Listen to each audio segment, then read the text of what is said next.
Good evening, and welcome to tonight's School Board Candidates Forum featuring individuals running to serve on the Marion Independent School District's Board of Directors. This is the first of 3 forums this evening. After the completion of this forum, which is set to last 1 hour, we'll continue with candidates running for Marion City Council and finally those running for the Linn-Mar School Board. My name is Bob Hoyt, and it's my honor to be serving as a moderator for this evening's forums. School boards play a unique role in not only school district governance, but have a broad impact on the citizens, businesses, and broader community they represent. To effectively execute their responsibilities, members must clearly understand their unique role and have a strong commitment to advancing student outcomes. Furthermore, it's important for school board members to understand how district decisions impact not only students and staff, but the community at large. This year, voters in the Marion Independent School District will elect 3 of these 4 candidates to fill at-large seats. Our candidates this evening include Brian Fentress, Sherry Funk, Bill Huntoon, and Diana Zoretsky. Tonight, candidates will be asked questions on topics ranging from governance to financing, community partnerships, and other areas. Those of you in the room may also submit questions by writing them on the note cards available in the room. If you do not have a card and would like to submit a question for consideration, please raise your hand and we will get one to you. With the limited time we have this evening, we will not guarantee that all questions will be able to be asked. We'll also be sorting through them and perhaps combining some of them together with similar questions. We will not accept questions attempted to be presented verbally from members of the audience or the media in attendance. Please use the provided cards, and your cooperation is appreciated. We will present questions to candidates on a rotating basis, meaning each candidate will have the opportunity to have both the first and last remarks throughout the evening. In this forum, responses will be limited to 60 seconds. We ask that candidates pay attention to our time cards at the front of the room to help us move through as many questions as possible this evening. Can you hear me in the back? For our first question only, we will allow a 2-minute response. Question 1, please introduce yourself and as a school board member, tell us who your network of people will be that you will seek advice from. We'll begin with Brian Fentress. Could you repeat the question? Can you hear me? Oh. Go ahead. Could you repeat that again? Please introduce yourself and as a school board member, tell us who your network of people will be that you will seek advice from. That's a great question. I'm Brian Fentress, and I've been a part of, we get 2 minutes, okay. I've been a part of Marion for about 18 years. I married that beautiful woman back there in the back, Joanna Bushlack, now Fentress. And we have 3 lovely daughters, Bree, Kylie, and Maddie. And we've been through the Marion School District, and we love it. And we definitely have a group of people that we'd be looking to for support. And a big part of it has to do with, well, God would be number 1. And then we would have, I think the superintendent would be a very important part to have involved. I look to her as a great leader of this board. And I also look to my family. Family is important to me. I'm part of a pretty big family. We get together on Sundays after church, and we have dinner together at the Bushlacks. We call it Grand Central.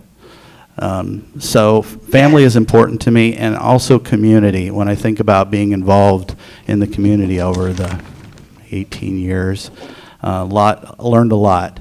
I've had an opportunity to really serve in a lot of different areas, and I think when it comes down to leading is serving.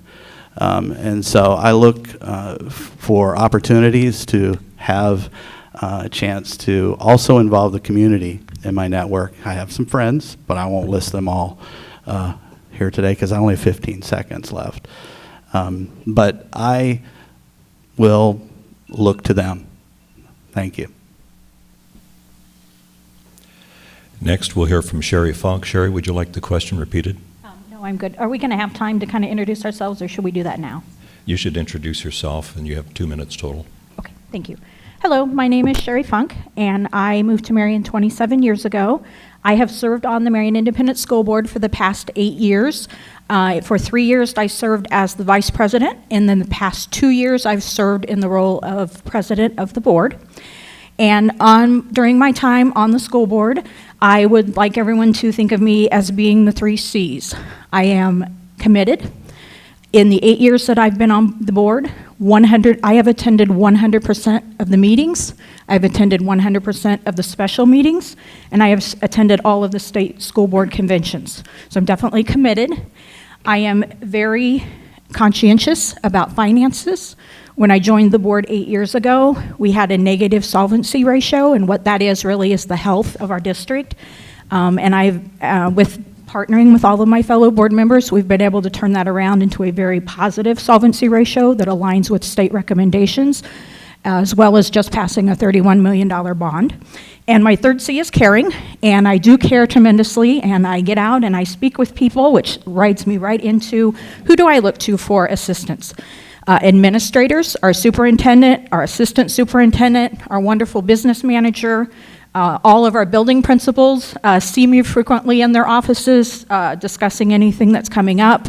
Our directors of technology, our athletic director. I talk with parents. I'm very actively involved in the Marion community, attending a lot of events and volunteering. I talk with community members. I've built a very strong social network of community members. Obviously, teachers are one of our key assets. I have met with other districts and talked with them about ways that they are working through issues. Obviously, other board members are one of my biggest assets, is collaborating with them. And then also students, take into account what is important to them. And last but certainly not least, there's certainly a lot of prayer involved in being a school board member. Thank you. Bill Huntoon. Thank you. I am Bill Huntoon, grew up in Marion, graduated from Marion High School. While in high school, I participated in football, basketball, track, wrestling. I've been married to my wife, Phyllis, for 56 years. We have 2 daughters, 2 son-in-laws, 3 grandchildren we're very proud of. During my career, I was a teacher at the elementary, middle school, high school, and college levels. Also was a wrestling coach and school principal. Some of my hobbies include traveling, reading, card playing, visiting schools. I believe each student has a right to a quality education, that parents should decide whether a student wears a mask or not, that parents and the school should be partners in what's best for the student's education. The school mission is we prepare all students with the skills required to enter future adult roles and become effective citizens, productive workers, informed consumers, and responsible family members. I have the energy, experience, and dedication to help make the critical decisions a school member must make. Thank you very much. Diana Zoretsky. Hello. We moved here after college and graduation. My husband is a retired teacher and coach from Linn-Mar. My son is from Marion. Sorry, I'm a retired teacher from Linn-Mar. My husband is a retired teacher and coach from Marion. Our son, a Marion grad and current elementary principal. I served on the school board last term and decided that I was interested in serving another term.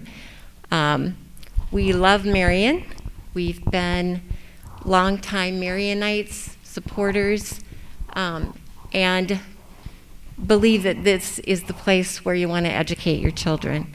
As far as who I would turn to for support, Always, it would be the administration and the staff in the school district because they're living that each day. Depending on the issue, that would focus where I turned for other input for guiding decisions. Obviously, we look to the community for the support of the community and what they need, looking to families, and what best serves them. So those are the areas that I would focus on in making decisions. And again, proud to be a member of Marion and hoping to have the opportunity to serve you again on the Marion School Board. Thank you.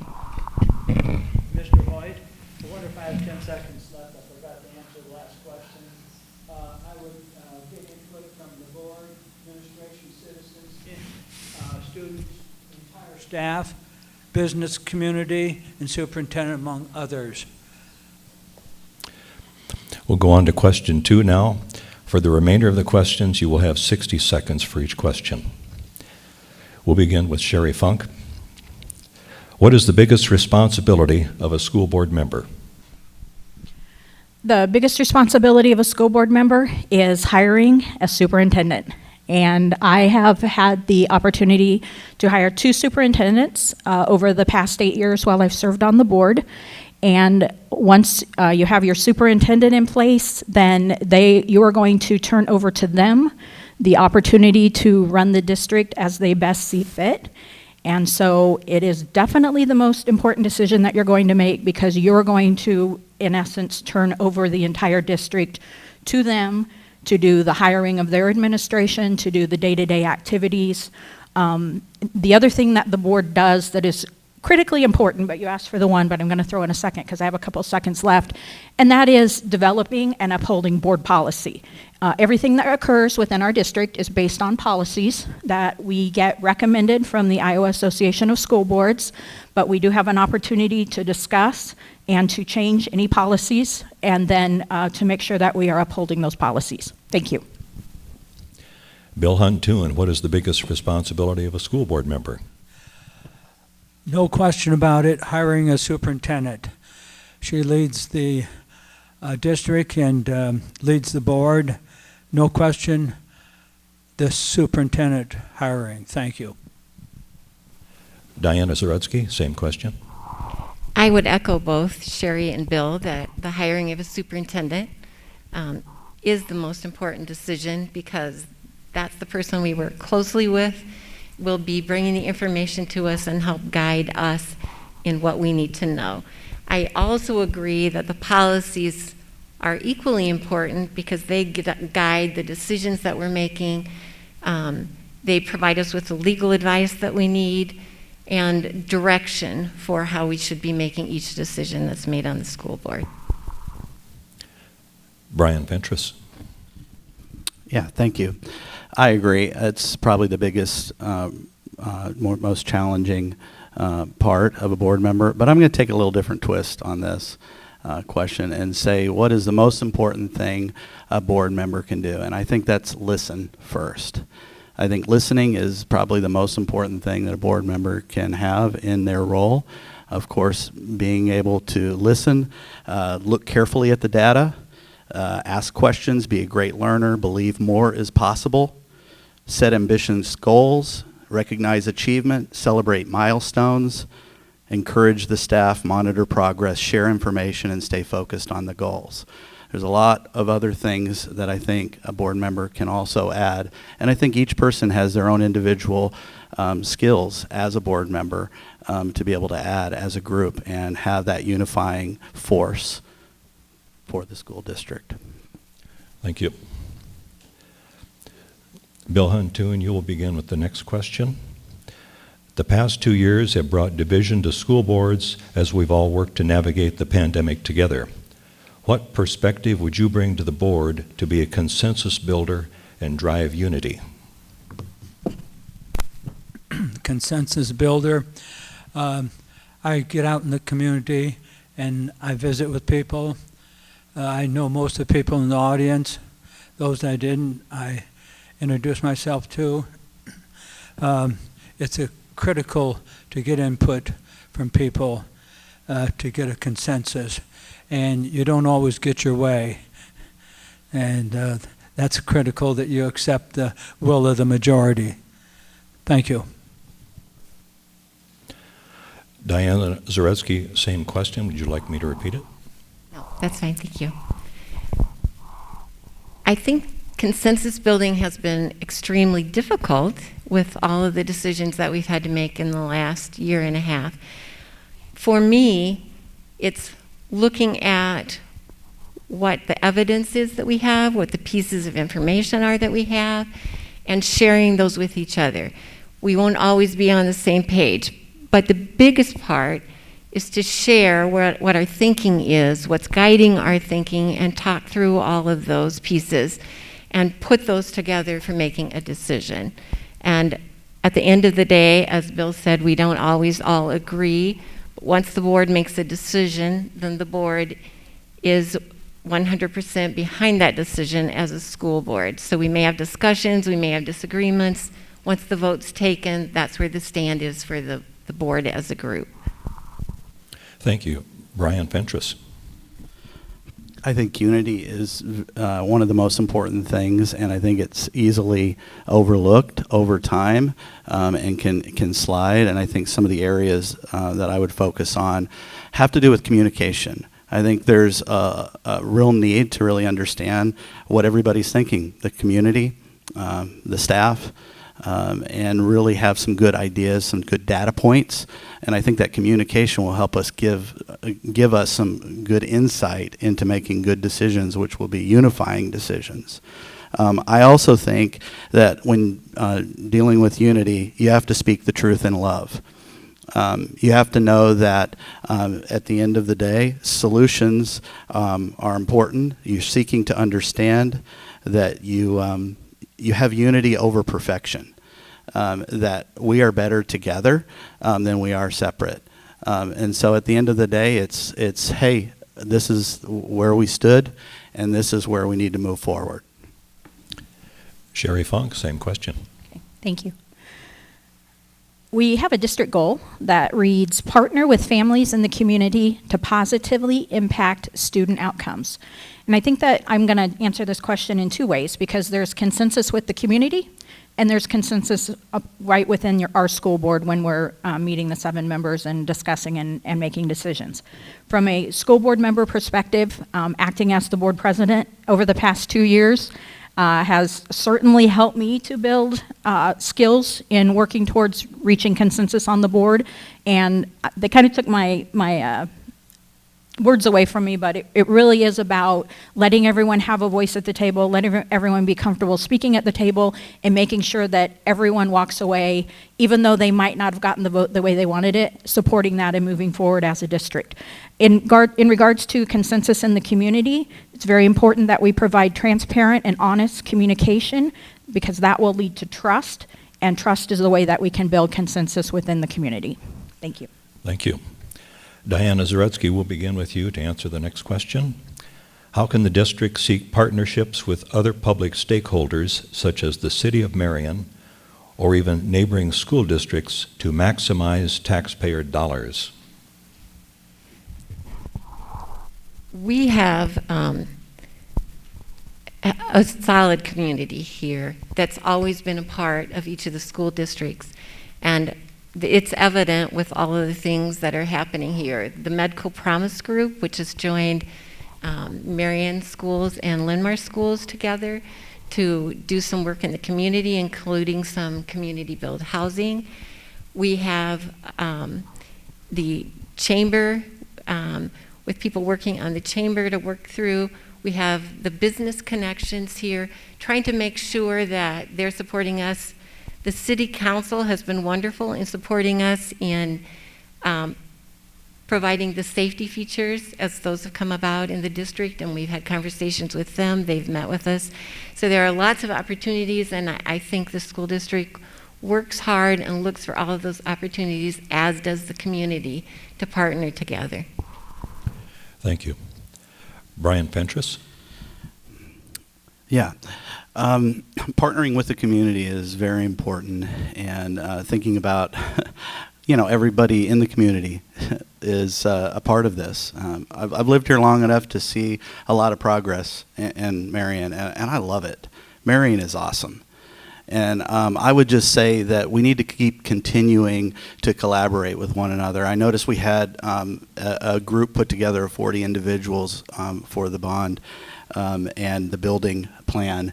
And those individuals were from all walks of life. I actually even wrote it down, look at that, including parents, staff, community members, business owners, students, and school board members. Now that's the kind of thing that I think we need to keep doing as we think about the future of not just our school, but our whole community. Okay.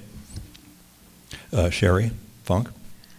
The Marion Independent School District has only just begun to tap into the opportunities for partnering with the City of Marion and other school districts to gain efficiencies. Some of the partnerships that we have done over the time that I've served on the board, we did a joint venture with the City of Marion to refurbish the tennis/piccolo courts. The City of Marion was a key player for us in putting together the request for proposal for the reuse of the Emerson building. We've partnered with the City of Marion, as Diana mentioned, on the student-built house, building houses from the ground up, and then most recently refurbishing homes. We have partnered with institutions like Kirkwood to offer advanced education classes. A few of the areas where I think we have potential, there's a lot of opportunities for potential in the future, but a few of those, just to mention them, are from a facilities and maintenance perspective. Also transportation services. I know bus driver shortages are definitely a real thing, and so there's some opportunities there. Maybe fleet maintenance, utilities, information technology, and purchasing. Thank you. Bill Huntoon? Yes, partnerships, building, we have done that with the community. For instance, our current house that we're remodeling, and we did last year, and of course our student-built house in the last number of years. With the community, of course our tennis courts, we're always looking for ways to cooperate, save taxpayers' money. It's your money we're working with, and we're always looking for ways to improve that. Thank you. Okay, the next question will begin with Brian Fentress. Given the past 2 years, how does today's education system need to evolve to best equip students to compete in our global economy? Yeah, that's a great question. The last 2 years, we've really had some challenges over the last 2 years, and I don't take those things lightly. I think it's been really tough on all of us. I think the staff, I mean, it's already hard on them, and then to add all of that on there. I think when thinking about the challenges that we have going forward from the last 2 years, I would say, yeah, there were maybe some setbacks of lost learning, but this affected everyone globally. So if we're looking at the whole picture and how we are setting ourselves up, I think everyone's kind of knocked back a notch as we look at other school districts and where people are. And so we need to look to the future and know that I think we're all in the same boat. Okay, Sherry Funk? Within the Marion Independent School District, we are all learners. Our mission is to foster a community of learners and developing the knowledge and skills to be future ready. And I think that aligns perfectly with your question related to preparing our students for the global economy. Future ready does not look the same for all students. We need to educate ourselves as members of the board to stay actively engaged in what's occurring within the global economy. With the evolution of the economy, it becomes very critical for us to focus on not only the content of specific subjects, but specific skills that will make our students global ready. And the way that I try and remember those is the 4 C's. So critical thinkers, creative students, collaborative students, and strong communicators. And I feel that if we can build those skills into our students, we will definitely be preparing them for the economy and whatever that global economy brings along. Thank you. Bill Huntoon? That's a critical question there. To prepare the students to meet the future now, we have to give them experiences and let them find out the challenges, and sometimes they don't quite meet it, and so they're still learning something. Encourage them to challenge themselves to greater heights of glory yet unknown. It's just that's our mission, our purpose. They are our future, and we're going to do everything we can to help them to meet it. Thank you. Diana Zoretsky. I think we've started some of this work already, but continuing the partnerships that we have with businesses that provide opportunities for students to look ahead for what careers there are possible for them so that they can add to that global economy. We're looking at a variety of educational opportunities. For a while everybody had to go to college, and college is wonderful. I loved college.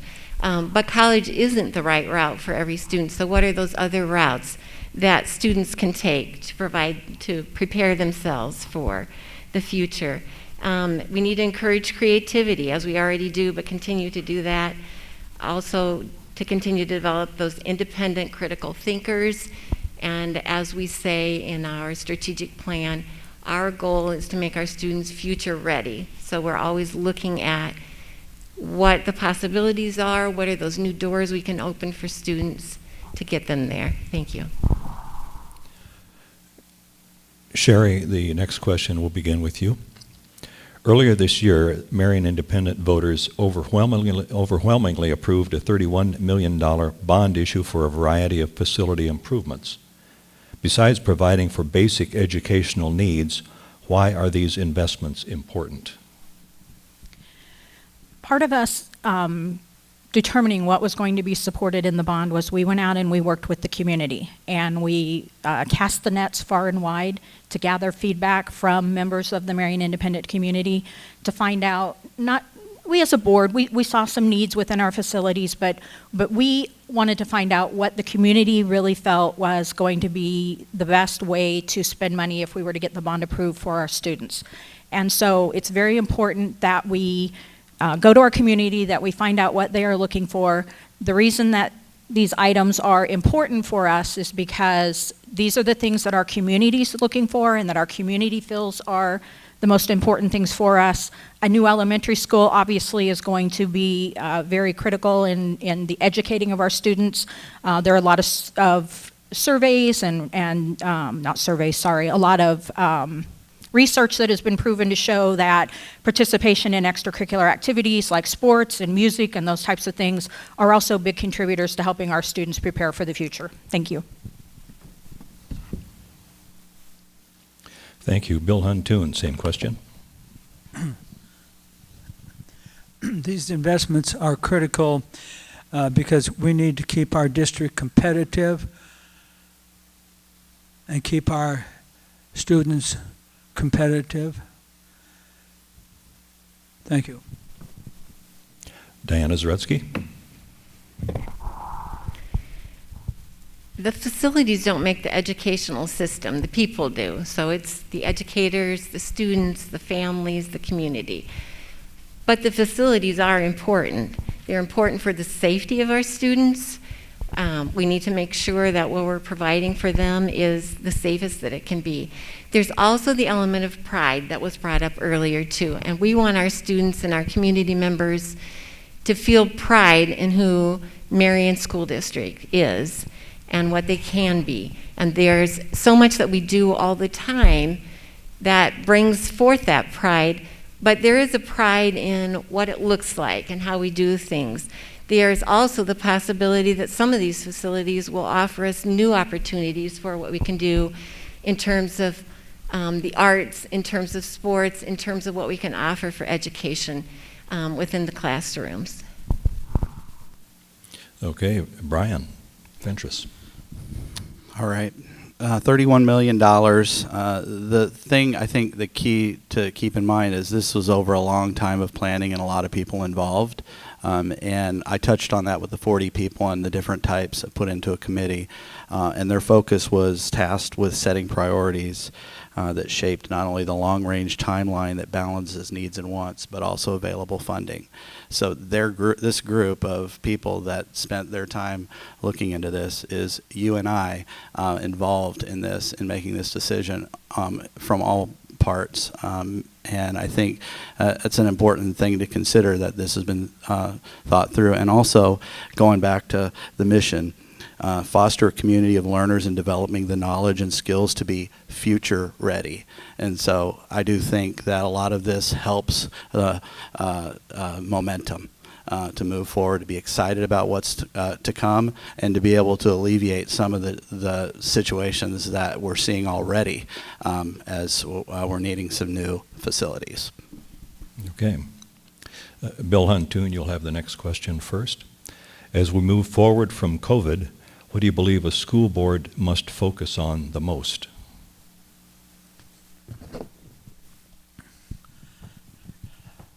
We must focus not only on our facilities, our students, of course, are always number one. We must focus to keep our public informed. That's it. Okay. Diana Zoretsky. Well, I think we're all excited to be able to turn away from what COVID has been for our focus toward education and learning. How can we provide best for our students? We know that our students came to school in the fall with a larger gap than usual from summer loss. So our goal is to look toward that.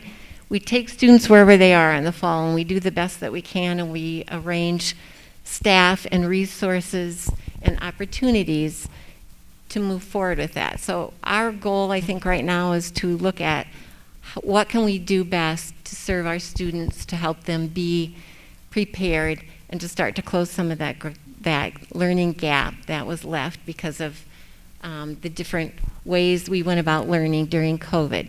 So I think that's the biggest piece that we're leaning toward, plus the excitement of new facilities, new mascot. There are all kinds of energizing things happening right now too, so we're excited to look toward those. Brian Fentress. Yeah, I have 3 areas there I think might be things to consider, and they're things we're already doing. I would call them more challenges and focus areas, yeah. One, Bill already said there, engaging the community. I think it's important to continue to find ways to better communicate and gain insight from our community. I think there's a lot of opportunities these days to really find the right mode for the way people like to communicate, and to use that information to really make some good decisions. It takes data in order to, and we need people to be involved in that, so we need to give them the ways to do that. The second is just recognizing staff achievements and small wins. I think it's so easily overlooked, and it's important to celebrate. We need to celebrate these things, small and big, and be excited about them. And the last, but not least, is I think unifying the board is important, and I'm committed to working side by side to get things done in a lot more effective way. Sherry Funk. Mitigating the learning loss due to COVID is obviously a key initiative for probably pretty much every school district. And we are very, very fortunate in the Marion Independent School District because we were able to keep our kids in the buildings for most of last year. I can remember a few weeks where we were back and forth a little bit with some cohorts during November, but for the most part, we kept our doors open and we were able to have students in the building. So we're very fortunate that our gap is not as big as some other states. Diana mentioned the actual learning from a textbook perspective. The other thing I'd really like to say is we really need to focus on the social emotional health of our students. interaction with other students has not been occurring as frequently or in the same way that our students envision that it should be happening. And so placing a focus on the social emotional health of our students, I feel is equally as important as the textbook learning, which don't want to discount that. It's also important, but Diana touched on that. Thank you. Okay, for the next question, Diana Zoretsky, you'll be asked to answer first. What should the topic of diversity, equity, and inclusion mean to you as a school board member?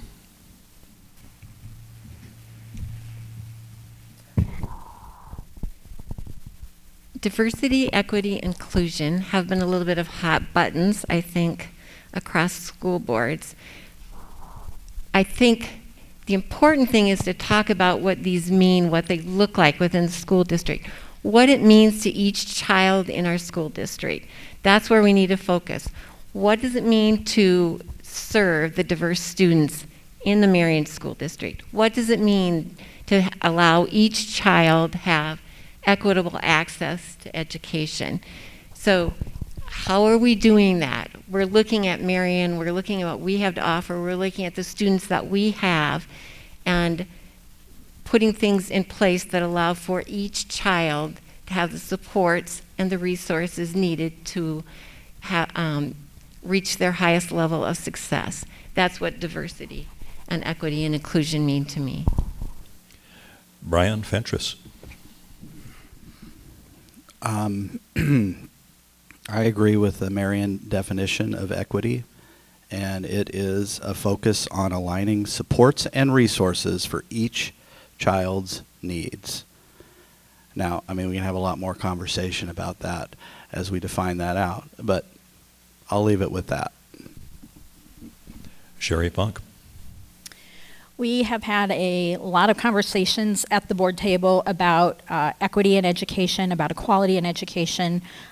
We've talked in great length about diversity and inclusion, and what I feel is most important from a board member perspective is to respect all the other members on the board and respect their perspective, as well as giving everyone within our community a voice to come talk to the school board, to be open to what we hear, not to come to the board table with any preconceived politics or any preconceived ideas about how things should be, but to be willing to listen and learn and then make decisions based on the information that you have provided to you from the various sources. And we talked about different sources earlier about where you might go, but it's really important, and one of the lessons that I think we have really learned on the board this year is the importance of respecting each other, and when the conversation's done, then we take that decision and we move forward. Bill Huntoon. We've spent a lot of time on this issue. Sherry laughs and she knows. So we have board members need to be informed, need to be up to date on this area, and we are. We'll continue to be. We'll continue to have challenges and responsibilities in this area, and we're going to meet them. Thank you. Okay, Brian, you'll be next for this question. As a school board member, how do you or would you handle constituents that seem to complain about everything?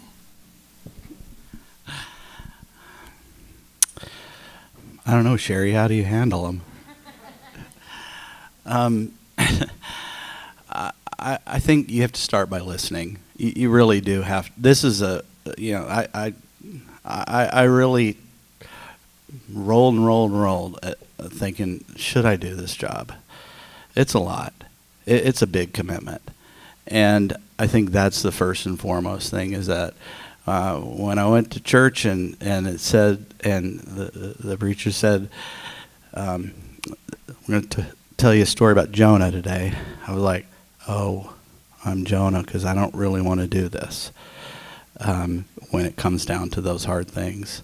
But I was convicted that day, and I'm telling you that listening and staying in there with people and then communicating that to the right channels immediately, I think is important to have a full team on this, but also just be comfortable with listening. When I put out, you said stop, but when I put out some flyers, I couldn't go to the next door because there was people that were talking and telling me how they felt, and I was interested. And my wife's like, "Can we keep going?" I'm like, "This is important." So that's what it comes down to. Sherry Funk. When everything's going well and there are no controversial issues, we hardly ever see anyone come into the school board room.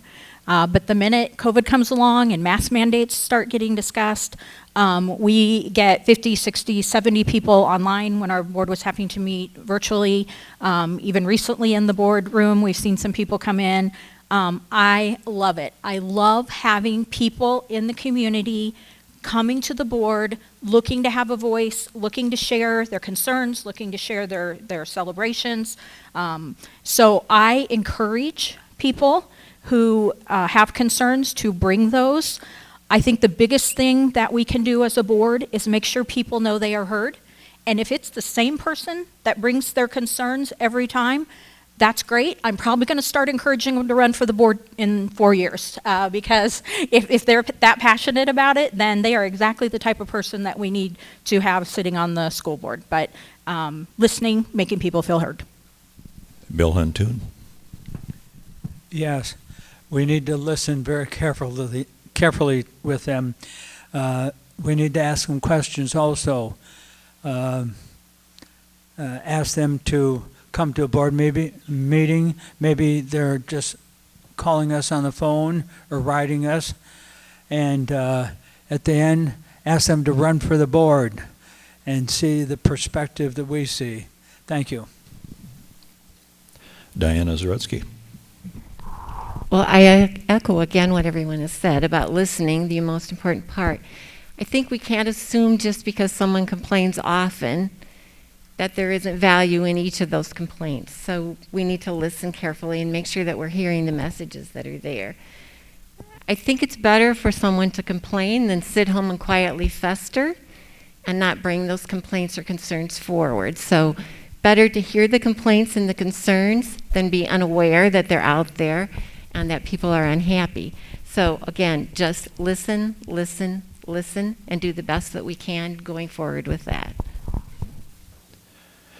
Sherry Funk, we'll begin with you for the next question. Community Promise is a local strategy powered by Marion Economic Development that connects youth with career pathways in our region. What is the greatest untapped opportunity related to this partnership? So Marion Independent has done, I'm going to toot our horn for a second, we've done an amazing job, Greg Sumler and Tom Ketman at the high school, in partnering with Metco and being very much on the forefront of driving initiatives like Community Promise. One of the most recent things that we did is we added a welding certification into our school. We're looking across, we have a home that hasn't had its siding fixed yet, so there are a lot of building opportunities available right now. So I know Community Promise builds partnerships, getting into the trades. I'm saying what we've done. I'm not really giving you a new idea off the top of my head. But our students are the resource that we need to be tapping into, and we need to be talking to the students, and we need to be finding out from them where their interests lie and where they feel they have barriers to getting to where they want to go. Going to college is not the road for every student. There are some amazing jobs that students can come right out of college into and build amazing careers. Thank you. Bill Huntoon. Bill Huntoon. Yes. Again, we need to be asking questions and finding out and input from the community, and that's included all the areas and groups I've talked about. Ask them what they feel, and so that we can make better decisions. Thank you. Diana Zoretsky.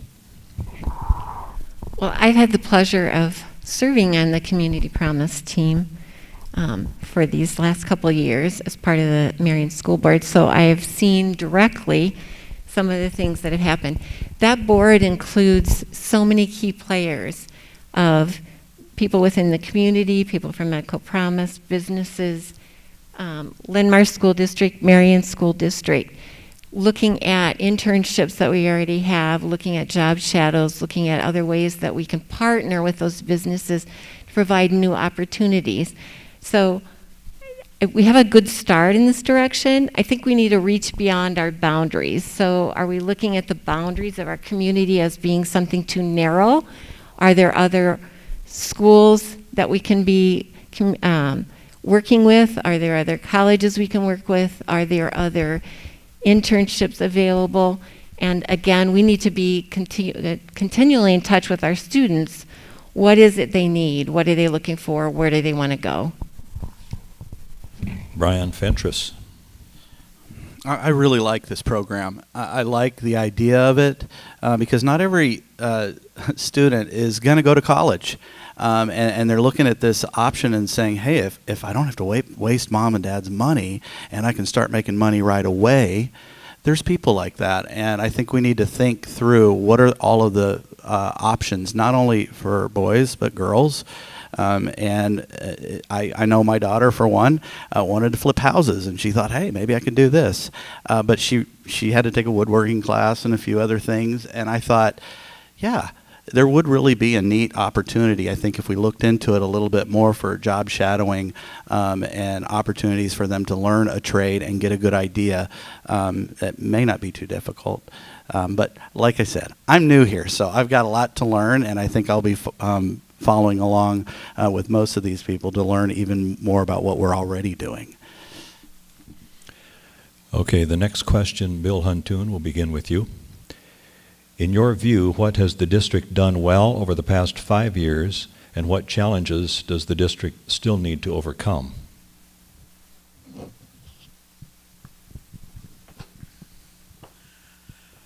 I believe the things that we've done well was to educate our kids, to provide for them the opportunities that are necessary, keeping our facilities up to date, hiring excellent staff and superintendent. And the challenges in the future is continue to do those same things, to keep our staff and to keep our facilities up to date. Thank you. Diana Zoretsky, same question. Well, I would say one of the most exciting things we've done in the last 5 years was pass a bond issue. And we were set up well for that because of the guidance in the last few years of how to manage the fiscal responsibilities within the district to make sure that we could get the most that we could for that bond. So that's been exciting. We've looked at how we're improving how our students are learning. We've looked at the professional development that we're offering students, the resources that are being provided to teachers, and the hiring that's been done. I think one of the challenges for the future is looking at budgets. Funding for schools continues to be an issue. We're all fighting for the same state dollars here, and schools need their share also. So the funding, we need to do our work with legislators to make sure that we get that funding. We also need to make sure that we're looking ahead to see what it requires for our students to be future ready. Okay, Brian Fentress. Yeah, I think there's a lot of things we're already doing well, and I think there's a lot to be celebrated. You know, I've already said my 3 points, so I can't just say them again. But I do think that we've been blessed. I will comment. Our district has been blessed to have options of homeschool, open enroll, and dual enroll. And I think we have the largest open enrollment in the state by far. And it is something that is unique and special to Marion. And I think it's really a thing that allows, well, I feel our parents know their kids best. And we can partner with them in educating their children in the most effective way they see fit with these options. And I think just figuring out ways to continue looking at options for the way families want to help teach their kids. Sherry Funk? For every item that I'm going to tell you we will have done, I've got a partner for it for what we needed it to really have as a challenge. First is turning around our solvency rate from a negative to a positive, which is the health of our district, then moving into passing the $31 million bond. From a challenge, we now have projects to complete on budget and on time. Our very first project came in 20% over budget with the economy that we're facing right now. So that's where our challenge is going to lie, is getting those projects done on time and within budget. We hired Dr. Brower, amazing teachers. We've done early retirements to save money within our district. We are going to be facing a very large teacher shortage. It's already starting to be seen across the country. This is not just something within Marion. It's going to be a big challenge for us in the future. The next one that I wanted to know is that we are making huge strides on mental health. We've done some amazing things, but we have a long ways to go with the mental health issues that we are seeing within the students within our district. Thank you. Thank you. We have some questions from the audience, and I have changed up the order a bit, so please don't be confused. The first question, and Brian, we're going to begin with you. What are the three most significant issues facing the district, and how do you solve them?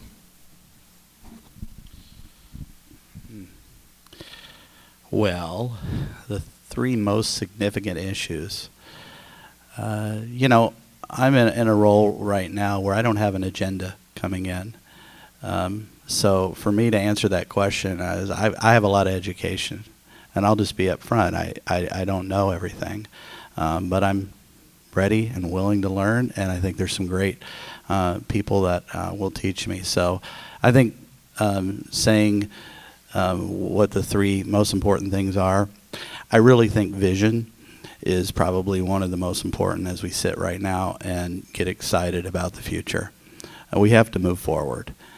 So putting together a plan where we can focus on the future, I think, is where I would want to be spending my time. Okay, Diana Zoretsky. I think we touched on this a little bit already, but again, meeting the bond, we put out a bond vote. We are excited about it. We're coming in over budget already, so how do we be true to what we've promised and that we will provide and yet stay within budget? Also looking at budgets, what those are going to be for the schools as we continue forward with funding and shortages. We're also looking at the shortages I think Sherry mentioned already with bus drivers, associates that we need to meet the specific learning needs of students, the future needs of teachers. So I think those pieces are a couple of the biggest challenges. And then I think unity as a board, because this last year has caused splits everywhere, and so we need to figure out how we move forward and we become unified. Sherry Funk. 1 minute is not going to do justice to this question, so whichever audience member asked it, please feel free to reach out, and I'll be very happy to talk to you about this. I've touched on these because they are my top three. One is the mitigation of the learning due to COVID, not forgetting that that also includes keeping focused on getting our students future ready with the critical thinkers, the creative thinkers, the collaborators, and strong communication. We have put interventions in place in each of our buildings to help work towards closing that gap. The second is the mental and behavioral challenges that we're being faced with. We've hired additional staff to come in. We've been able to get grants to support that staff. We've done partnerships within the community with Grantwood and Boys and Girls Club, other agencies to help mitigate costs associated with approaching the mental health challenges. And then the third area is definitely one of our biggest issues is the bonding of the project and how we're going to get that project done on time and within budget. That is a progressive project. As one project completes, another begins, and it's absolutely critical to keep every phase of the project on budget so that we have the money to complete the projects that fall at the end of the line. Thank you. Bill Huntoon. Yes, the three main areas. Of course, funding is always there. that funding will kill you. Keeping a quality education for all students, and coming in on budget on the bond issue that we just passed. Thank you. Okay, the next question, and Sherry, we'll begin with you. How do you interface with the homeschool community that is part of the district, and what do you see as needs in that community? I have been a really big advocate for the homeschool community. When we were faced with the issue of determining what we were going to do with our the building that we had, when we were faced with what we're going to do with the Emerson building, I went completely blank. When we were faced with what we're going to do with the Emerson building, I was a huge advocate working with the Director Ernst at the homeschool and working with the parents to find a solution that would move them into that bigger building, but also allowed us to work within the crazy finance restrictions that we have as school districts. I have gone out into the homeschool on a regular basis. Now, COVID slowed that back a bit, but I do make sure that I get into the homeschool. I visit with the teachers. I visit with parents that are within the homeschool. I visit with Director Ernst on a regular basis. I have communications with him on a regular basis.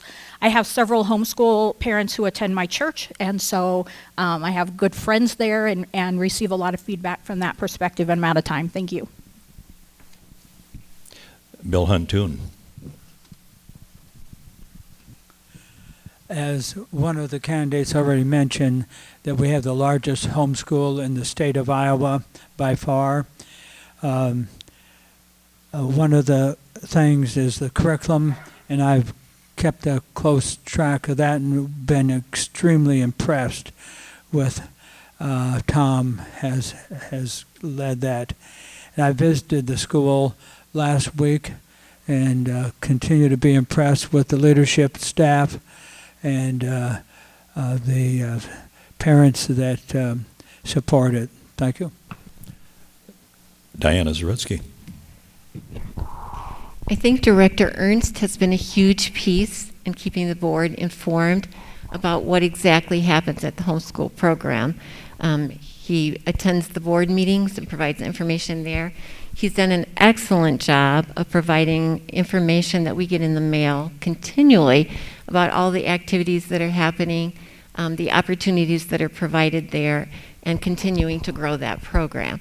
So we've seen by the number of people who participate and enjoy the program there that we have something wonderful that's happening at Marion in terms of a homeschool program. I think when there have been issues that have directly impacted that building and the students there, I made a couple efforts to go there and visit with the director and visit with some of the other people there to make sure that I understood their perspective and how this change would impact them. But again, I think it comes down to what Director Ernst is able to provide for us to make sure that we are informed well of what's happening there. Brian Fentress. Like I said before, they're a blessing to our district, and I really think it's nice that we have these options, and I think we would do good to partner with these parents who care for their kids and understand them really well. I can ride the coattails of Sherry on her friends, though, right? I like this homeschool. I didn't have my kids go to homeschool. We did public. Because I like them to have different kinds of experiences. So I thought it was good for my family, for my kids to go to the public school, but I also like to give parents options because they really do know their kids. And I love to get parents that are excited about their kids to be involved in helping their kids learn. So there you go. Okay, this is the final question. The forum has neared an end. We'd like to provide an opportunity for each of you to provide closing remarks. You will have 30 seconds. So Diana Zoretsky, we'll begin with you. I I just would say it's been a pleasure to serve on the Marion School Board these last 4 years.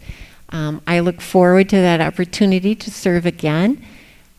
Marion is a wonderful school district. There are so many things that are offered there that we can be proud about, that make us feel excited.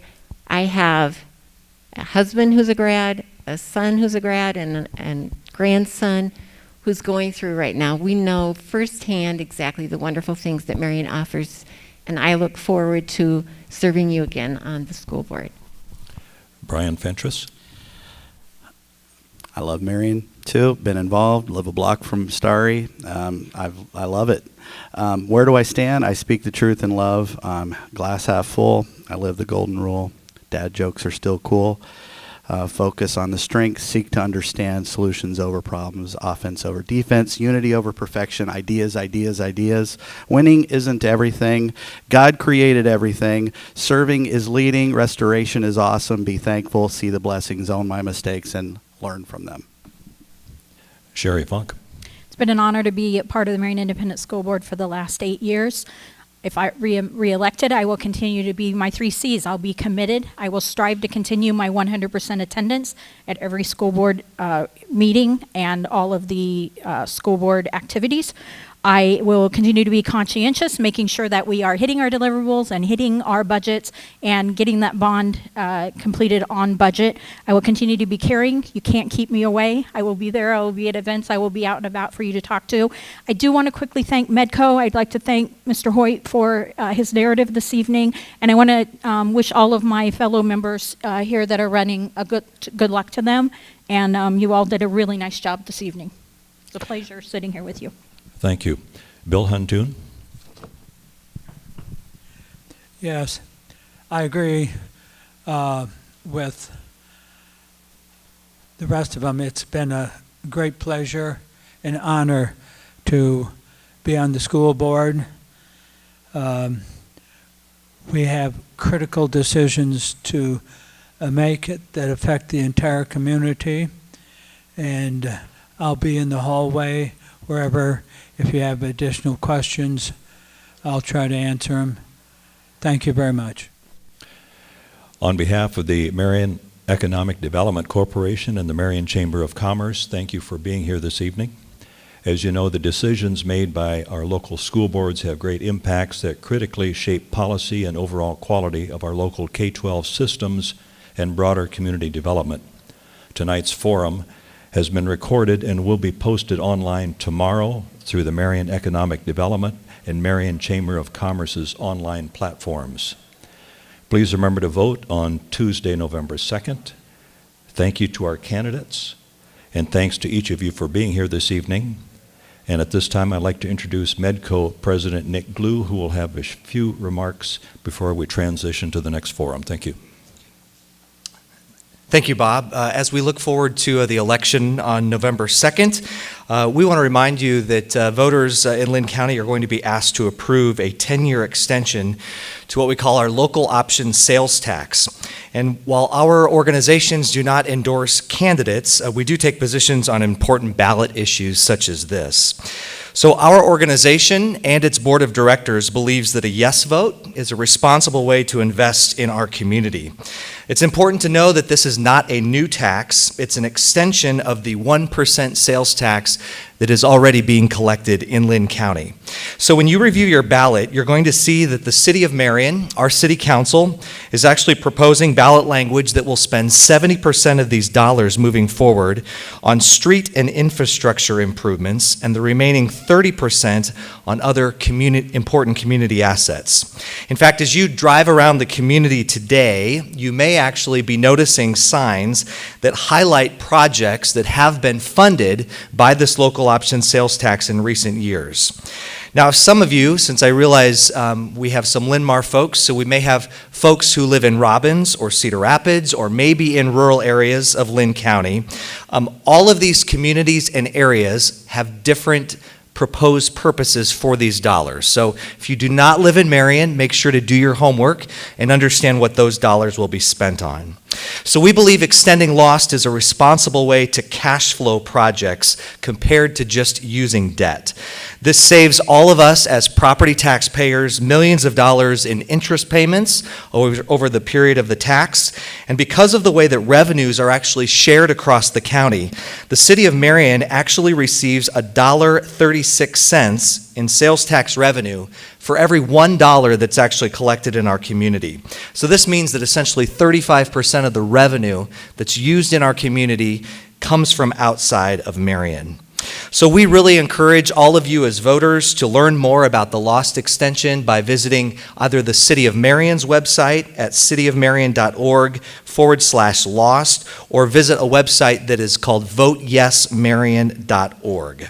We believe that being the best place in Iowa to raise a family and grow a business takes continued public investment in infrastructure and important community assets. So on November 2nd, the Medco Board of Directors encourages a yes vote. It's called Public Measure H, the extension of the local option sales tax. So thank you for listening to me for a few moments. Can we also thank our candidates for just raising their hands and saying, we're willing to be leaders in our community. We applaud you for being willing to step up to the plate for that. So thank you, everyone.